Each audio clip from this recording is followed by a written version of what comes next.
ከኋላችን የተከታተሉ ያሉ ሰዎች አሉ። ከካፌ ጀምሮ አይቻቸዋል። የሳሚ ጓደኞች ናቸው። የሳሚ ጓደኞች? አዎ፣ አይዞ ምንም አያደርጉንም።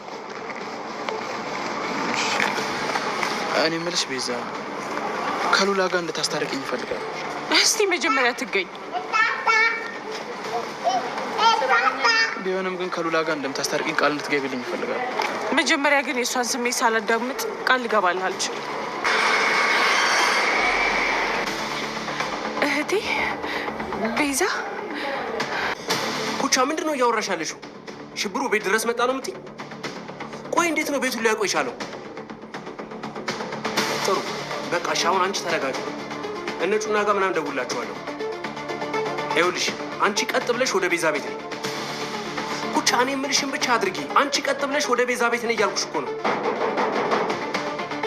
በቃ ቶሎ ነይ።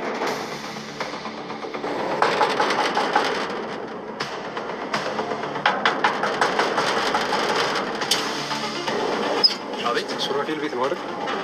አቶ ሽብሩ ሰተት ብለው እንግዲህ ሳሚ ጋር መጥተዋል ማለት ነው። አሁን ላይ እንግዲህ ኩቻን ከሳሚ ነጥቆ ለመውሰድ ወደ አዲስ አበባ መጥቷል። እሱም እንግዲህ በመጀመሪያ ደረጃ ላይ የሚያውቀው ዶክተር ሮቤልን ማለት ነው። ዶክተር ሮቤል ጋር ሲያወራ ነገር ግን አሁን ላይ አንተን የማትወድ ወይ ደግሞ አንተን የማይፈልግህን ሰው በግዴታ ወስደህ ወደ ገጠሩ መውሰዱ ተገቢ ነው ወይ? የምትፈልጋት ሰው ማነች የሚለውን ጥያቄ አቅርቦለታል። ነገር ግን ይህ ነው ብሎ አልተናገረውም ማለት ነው። ወደ ሱራፌል ቤት መርቶታል ዶክተር ሮቤል። አሁን ላይ እንግዲህ ቀጥ ብሎ ቤዛ ቤት መጥቷል ማለት ነው። ሳሚም አግኝቶታል አቶ ሽብሩን። ምን ሊለው ይችላሉ ላቸው አሰባቸው። በር ከፍቶለት እንግዲህ ያው የገጠር ባህልና ወጉን ጠብቆ ኮንፍያውን ሁሉ ከራሱ ላይ አውልቆ ነበረ ሰላም ይህ ቤት የሱራፌል ቤት ነው በማለት በትትና ሲጠይቀው የነበረው ማለት ነው። እንግዲህ ባላንጣ መሆናቸውን አያውቁም ማለት ነው ሁለቱም። አሁን ላይ ሽብሩ መጥቷል፣ ቤት ድረስ ሰተት ብሎ መጥቷል። እንዴት ላድርግ ብላ ኩቻ ለሳሚ ደውላ ነበረ። ነገር ግን ሳሚ ቀጥ ብለሽ እነ ሱራፌል ቤት ነይ ብሏታል። እንግዲህ ሳሚ በስተመጨረሻ ላይ ከአቶ ሽብሩ ጋር ሊፋለም ነው ማለት ነው። ነገር ግን ባለማወቅ አሁን ላይ ቤት ሊያስገባ ነው። ማን ነው ብሎ ሊጠይቅም ይችላል። ደንግጧል በነገራችን ላይ ሳሚ ማለት ነው። ሳሚ እንግዲህ ለማንም መመለስ አይፈልግም። ያው አሸናፊ መሆን ነው የሚፈልገው። ብዙ ፈተናዎችን አልፏል ለቤዛ ብሎ ማለት ነው። አሁንም ቤዛን ለመጠበቅ እንግዲህ ሰተት ብሎ እነ ሱራፌል ገብቷል። ለሱራፌልም እንቅጩን ነግሮታል ማለት ነው። እኔ ከዚህ ቤት ቤዛን ትቼ ንቅንቅ አልልም፣ የቤዛን ደህንነት እዚህ ሆኜ እጠብቃለሁ ከጠላቶቿ ብሎታል ማለት ነው ለሱራፌል። ሱራፌልም እንግዲህ ያው ቤዛ ቀድማ ሳሚን ነው ያስታወሰችው። አሁን ላይ እንግዲህ ቤዛ አውቃ የሱራፌልን ሁኔታ ለማወቅ ወይ ደግሞ ምን እያደረገ ነው ያለው፣ እውነትም አሁንም እኔን ጠምዶኝ ይዟል ወይ ደግሞ ከኔ የሚፈልገው ሀብትና ንብረትን ነው ወይ የኔን ፍቅር ሳይሆን የሚለውን ነገር ለማጣራት ግዴታ ያው ማስመሰል ስለነበረባት እንደረሳች አድርጋ ነው ማለት ነው ራሷን እንትን ያለቻለችው እየደበቀች ያለችው ማለት ነው። አሁን ላይ ሳሚም አውቋል ማለት ነው። አውቃ ሱራፌልን ለመሰለል እንደሆነ። ሱራፌል ግን አሁንም ቢሆን ያው ለቤዛ ነው እያገዘ ያለው። ምክንያቱም ይህንን ነገር እሷን ከዶክተር ሮቤል ነፃ ለማውጣት ግዴታ ይህን ነገር ማድረግ ነበረበት። ከዶክተር ሮቤል ጋር በመተባበር ቤዛን ማውጣት ስለነበረበት ይህንን ነገር አድርጓል። ነገር ግን ሲያስመስል ስለነበረ አሁንም ቤዛ አላመነችም ማለት ነው። እንዴት አሁንም የኔን ጉዳትና የኔን መሞት ለምንድን ነው የሚፈልገው? ወንድማማቾች መሆኑንም አውቃለች። እዛ ሆስፒታል ውስጥ ሆና እንግዲህ እንደረሳ ሰው አድርጋ ወይ ደግሞ ማስታወስ እንደማትችል ሰው ሆና ነው እንግዲህ ስትተውንባቸው የነበረው። ይህንን ነገር ደግሞ ሱራፌል ያደረገው ለእሷ ደህንነት ነው። እንዲሁም ደግሞ ያው ከሀረመኔ እጅ ለማውጣት ሲባል መዋሸት ስለነበረበት ራሱን ደብቆ ቤዛን ነፃ ለማውጣት ነበረ። ያንን ነገር ደግሞ ያው አሳክቷል። ይህንን ነገር የሚያውቀው ከሱ ውጭ ሌላ ሰው የለም። ማንም ሰው ሱራፌልን ሊያምን አልቻለም ማለት ነው። ምክንያቱም አንድ ጥፋት ባጠፋችሁ ቁጥር ሌላ ሰው ሊያምናችሁ አይችልም ማለት ነው። ጥፋት ላይ ጥፋት ደርቦ ስለነበረ ከዚህም በፊት ካሁን በኋላ ያው መልካም ነገርን ቢሰራ እንኳን ማንም ሱራፌልን አያምንም። በዛ ላይም ደግሞ ሳሚን ብሎታል፣ ካሁን በኋላ ምንም ነገር ብታደርግ አንተን አላምንህም። እንዴት ቤዛን እንደዚህ ታደርጋለህ መልሰ ከወንድም ጋር? እናም ደግሞ አንተና ዶክተር ሩቤል ወንድማማቾች መሆናቸውን አውቅ ያለው ይህንንስ ማን ነገረችክ ብሎ ቢጠይቀው ማንም ይንገረኝ፣ ነገር ግን ሁሉንም ነገር አውቅ ያለው ምናልባት ቤዛም እኮ እቅር ያላለችክ የዛሬ መጥፎ ጥሩ ማንነት ይልቅ መጥፎ ማንነት ጎልቶ ታይቷት ሊሆን ይችላል ያላስታወሰችክ እያለው ነው ማለት ነው። እንግዲህ ያው በድብቅ ይዘውታል። ነገር ግን የሱራፌልን መጨረሻ ለማየት ይመስለኛል ቤዛም በአሁን ሰዓት ላይ ማንነቷን ደብቃ እያስመሰለች ያለችው ማለት ነው። አሁን ላይ እንግዲህ ዶክተር ሩቤል በወንድሙ በመከዳቱ በጣም አናዶታል። እሰራልሃለሁ እኔ ዶክተር ሩቤል አይደለሁም እስከ ዛሬ ድረስ አንተን ማመኔ ራሱ በጣም ይቆጨኛል በማለት እየተቆጨና እንዲሁም ደግሞ እየዛተበት ነው ያለው ማለት ነው። ከሽብሩ ጋር ሆኖም ለመስራት ፈልጎ ነበር። ነገር ግን የኔና የወንድሜን ነገር ለእኔ ተው፣ እኔ ነኝ ባህሪውን የማውቀው። ከዚህ በፊትም ከአንዴ ሁለቴ ክዶኛል። አሁንም ደግሞ ያው መቃብር ሊከተኝ ነው የምፈልገው። እኔ ግን በቀላሉ የምወድቅ ሰው አይደለሁም። እኔ እኮ ዶክተር ሮቤል ነኝ በማለት እንግዲህ ራሱን ያው ጻድቅ አድርጎ ያየዋል ማለት ነው።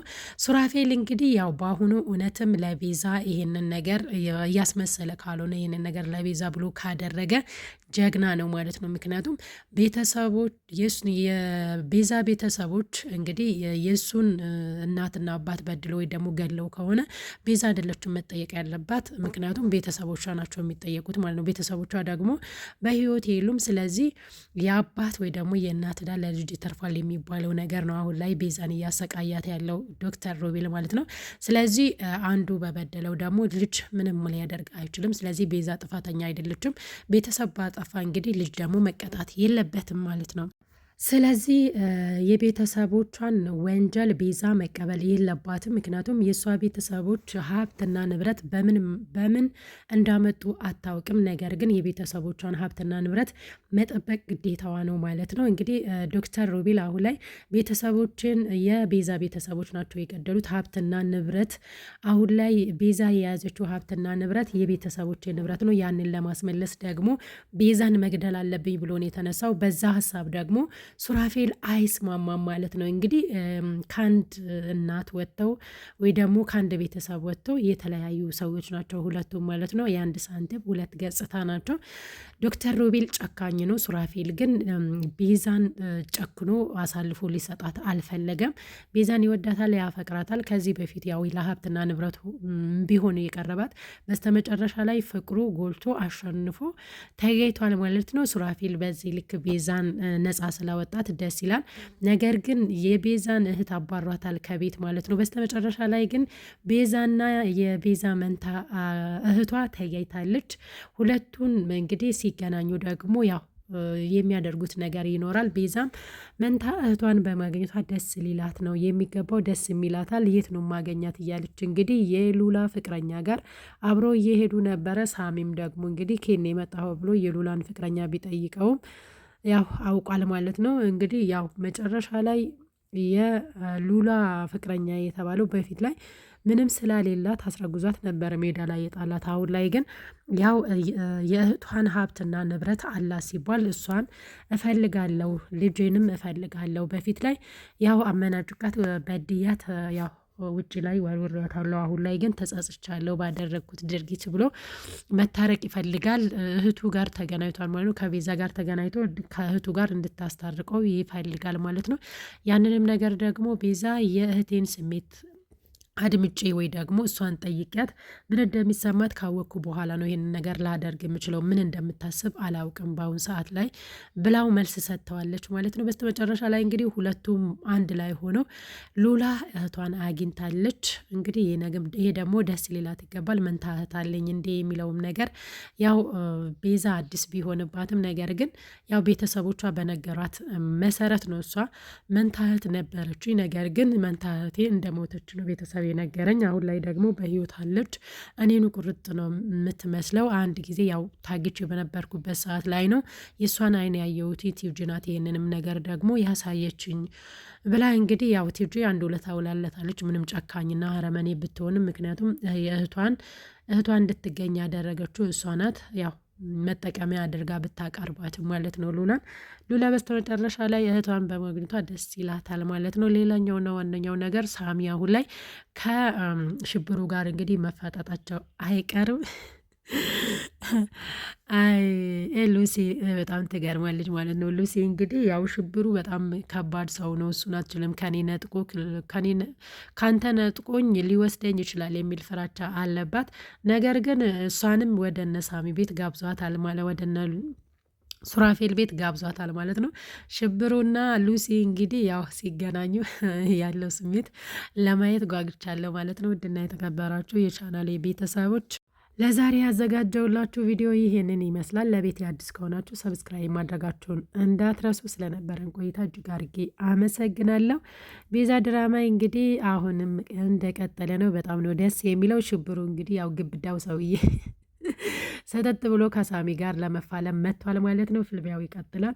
ዶክተር ሮቤል እንግዲህ በውድቀቱ በጣም ነው ደስ ያለን ማለት ነው። ምክንያቱም ቤዛን በጣም ፈተና ውስጥ ነው ያስገባት ማለት ነው። አሁን ላይ ቤዛ ነፃ ወጣለች። ነፃ የሚያወጣት እንግዲህ በስተመጨረሻ ላይ የገዛ ባለቤቷ ነው ማለት ነው። እያስመሰለ እየመሰላት ነው እሷ። ነገር ግን እሷም አሁን ላይ እረስቻለሁ ብላ ብታስመስልም መጨረሻ ላይ ግን ያው የሱራፌልን እውነታ የምታውቅ ይሆናል ማለት ነው። የምታውቁበት መንገድ እንግዲህ ያው እሷ ባሰበችው እኔ ማስታወስ አልችልም በሚለው ነበረ ማለት ነው። አሁን ላይ እንግዲህ ዶክተር ሮቤል ደግሞ ቤዛ እየተጫወተችብን ያለችው ምንም የረሳችው ነገር የለም፣ ስለዚህ ብትጠነቀቅ ይገባል፣ እኔ ወንድምህን ብታምነው ይገባል በማለት እሱን ለመሸምገል ቢሞክርም ነገር ግን እኔ ምንም ብትል ካሁን በኋላ አላምንም፣ እሷ 10 ጊዜ ትግደለኝ፣ ምስቴ ናት፣ ምንም አይመለከትም፣ ከኛ ህይወት ውጣ ብሎታል ማለት ነው።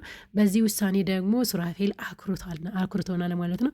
እንግዲህ ለዛሬ ያዘጋጀውላችሁ ቪዲዮ ይህንን ይመስላል። በሌላ በቀጣይ ቪዲዮ እንገናኛለን። ባይ ባይ። ወዳችኋለሁ።